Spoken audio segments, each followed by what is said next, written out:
Nós conseguimos hoje, num novo interrogatório, agora com todas as provas que nós já temos colacionadas aos autos, entender de fato o que foi que aconteceu naquela noite ali naquela usina. Nós conseguimos, junto à SEAP, a condução do José Nilson, daquele que é conhecido como Nego, para fazer uma cariação com o Gil Romero, de modo que a cada ponto que havia contradição entre o que eles falavam, cada um dizia a sua versão e a gente conseguia ver, junto às provas que nós já temos, o que é que era pertinente naquilo que eles estavam falando. Eles contam que realmente era usual esses furtos no galpão, era usual que eles fossem lá durante a madrugada, dando uma ponta para um vigilante para entrar, para não ser visto, para que todos fizessem vista grossa. De fato, o José Nilson ele foi levado até o local junto com essa terceira pessoa, inicialmente para cometerem esses furtos. O Gil Romero, então, resolve atrair a Débora até o local para tratarem sobre a questão da paternidade.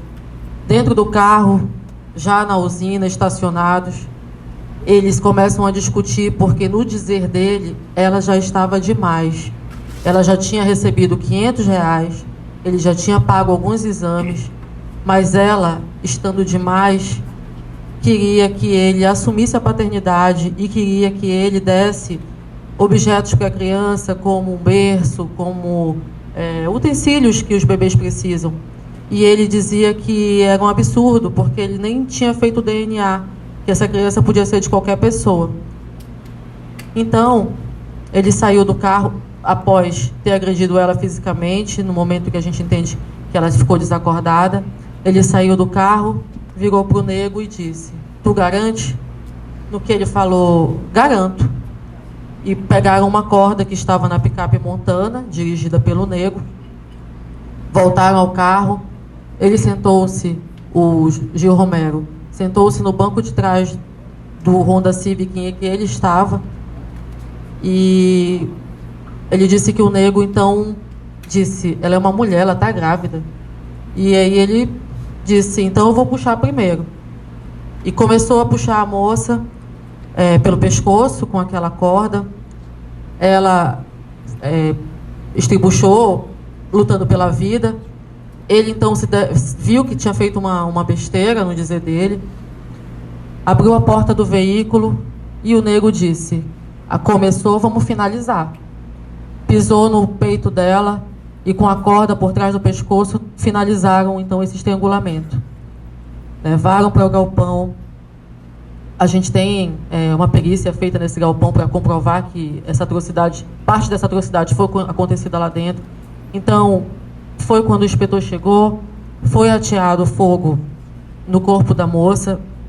Ele continua acusando o Neguinho e o Neguinho continua acusando ele nessa parte de quem ateou o fogo, mas isso nesse momento já não é importante, porque os dois contribuíram para o feminicídio. Então, essa parte da ocultação do cadáver, dessa finalização para fins do cometimento do crime é irrelevante para a gente. Desceram a moça, já queimada nesse tonel, até essa área de mata. E o Neguinho foi embora, depois que fizeram toda essa tentativa de ocultação. No entanto, o Gil Romero, ainda no trabalho, começou a pensar que se aquele corpo fosse encontrado e aquela criança fosse submetida a DNA, ele seria imediatamente o principal suspeito do crime. E ele disse que se desesperou e pegou uma faca de pão que se encontrava lá no local onde ele trabalhava, abriu a barriga da moça, desceu novamente, onde estava o tonel, abriu o tonel com uma faca de pão, extraiu a criança que já estava morta. Então ele pegou um saco de estopa, encheu de objetos metálicos, de resto de obra, do que ele encontrou, fechou aquele saco, colocou um outro saco, colocou isso tudo no porta-mala do carro dele. Chegou a dar carona para um vigilante que precisava pegar um ônibus mais à frente, no final do expediente. Foi até o porto do Ceasa. estacionou o carro dele, pegou um mototáxi com aquela sacola, foi até o porto, viu um catraieiro, que inclusive a gente queria ouvir esse catraieiro, e ele não se preocupe em nos procurar porque ele não cometeu crime algum. A gente até aproveita aqui o espaço e faz esse apelo para esse catraieiro procurar a gente para ser ouvido. Resolveu atravessar para o lado do careiro e no meio do rio ele arremessou esse saco, que afundou imediatamente devido ao peso. Só estavam ele e o catraieiro perguntou o que ele tinha jogado, e ele disse: esse é um resto de obra. E pagou o dinheiro do catraieiro, depois pegou um outro catraieiro e voltou para Manaus. Foi para casa dormir, e sabendo que começou a ser procurado pela família da Débora, sabendo que ele poderia ser encontrado pela polícia, ele teria dito então para a família dele que tinha feito uma grande besteira. A família dele não sabia o que era essa besteira, e ele empreendeu fuga e foi encontrado no dia de ontem. Essa é a versão que ele nos disse durante a cariação com o José Nilson. O crime aconteceu há pouco tempo, finalmente ele foi oitivado, finalmente a gente tem aí um cenário do que realmente aconteceu, essa lacuna de onde estaria o bebê, né? É uma coisa muito importante para a nossa investigação. E nós acreditamos, com essa versão que ele contou, que agora, finalmente, a verdade está vindo à tona. Então, a participação de terceiros, ela continua sendo apurada. Nesse momento, é necessário dizer para a imprensa e para a cidade que a gente não tem comprovação da participação da Ana Júlia, né? Aparentemente, ela realmente não soube de nada, só soube que ele teria cometido uma besteira depois.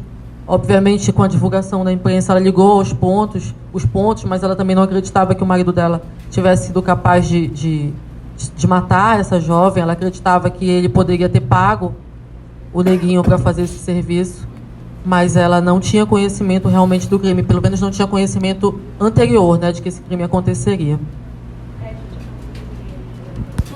Tá. Primeira pergunta, né, relacionado aí se a Ana Júlia contra a gestação, né? Perfeito. Nessas primeiras fases investigativas, o nosso foco era o Gil Romero e o Nego, tá? Que era quem já sabíamos desde o início das investigações que estavam diretamente envolvidos. A Ana Júlia só nos chamou a atenção a partir do momento, após a prisão do Nego, após a descoberta do cadáver da Débora, foi que a Ana Júlia, né, passou ali a se comportar de maneiras estranhas. Ela não foi mais vista, não conseguimos mais falar com ela, e analisando o depoimento dela inicial, observamos ali que estava totalmente fora de tudo aquilo que nós já tínhamos de informação naquele tempo. Ou seja, ela mentiu, né? Então, todas essas informações, provocamos o Poder Judiciário com todas essas informações de sumiço da Ana Júlia, de contradições no seu depoimento, razão pela qual representamos aí pela sua prisão. Não tivemos tempo de se aprofundar nessas ligações. Formalmente, na delegacia, os familiares não nos informaram isso, né, dessa raiva que a Ana Júlia supostamente teria, né, da Débora. Entretanto, no primeiro depoimento dela, notamos sim, né, uma certa frieza e uma certa, digamos assim, não concordância dos familiares da Débora em ficarem acusando o marido dela de ter assassinado, né? E a segunda pergunta, desculpa, Edila, qual foi a segunda pergunta? Ela veio até, ela procurou a delegacia? Perfeito, ela se apresentou no dia de hoje com seu advogado, aqui na Delegacia Geral. Ela estava em Manaus mesmo? Ela estava em Manaus, se apresentou com seu advogado e já foi novamente ativada aqui pela doutora Débora, no qual ela a questão dos veículos, que de fato sumiram no dia do crime da casa dela, porque ambos os veículos do Gil Romero foram utilizados nesse crime. Então ela já contribuiu ali com as investigações, e a doutora entende, né, nós da Delegacia de Homicídios entendemos que ela não é de pouca utilidade agora para os fins de investigação. A gente está avaliando isso e a gente espera também a perícia para conseguir finalizar esse inquérito, mas por enquanto eles respondem pelo feminicídio qualificado, pelo aborto, porque aparentemente a criança não chegou a nascer, respondem também pela ocultação de cadáver.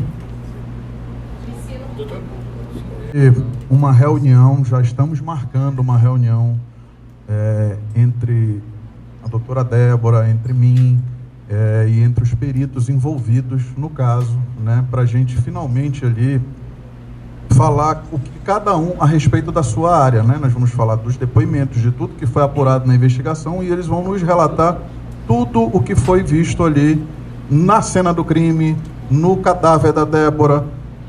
Não temos nada oficial, infelizmente, né? Como bem falado aí, tanto pelo nosso DG quanto pela nossa deputada, hoje estamos praticamente finalizando o final aí de uma triste história, né? Uma história da Débora, uma moça de 18 anos que estava com um filho no seu ventre já de 8 meses ali, para ser já próximo ali do seu nascimento. Estamos todos muito cansados, estamos tristes e felizes ao mesmo tempo. Triste pela situação, obviamente, do que aconteceu com essa moça, mas felizes pelo desfecho da investigação, né, que desde o primeiro dia trabalhamos de forma aí incansável. A Delegacia de Homicídios, como vocês sabem, se deslocou para um outro estado, né? A Delegacia de Homicídios está em constante aí, diligências em torno desse caso, e, como todos sabem, não temos apenas esse para se investigar, temos diversos outros.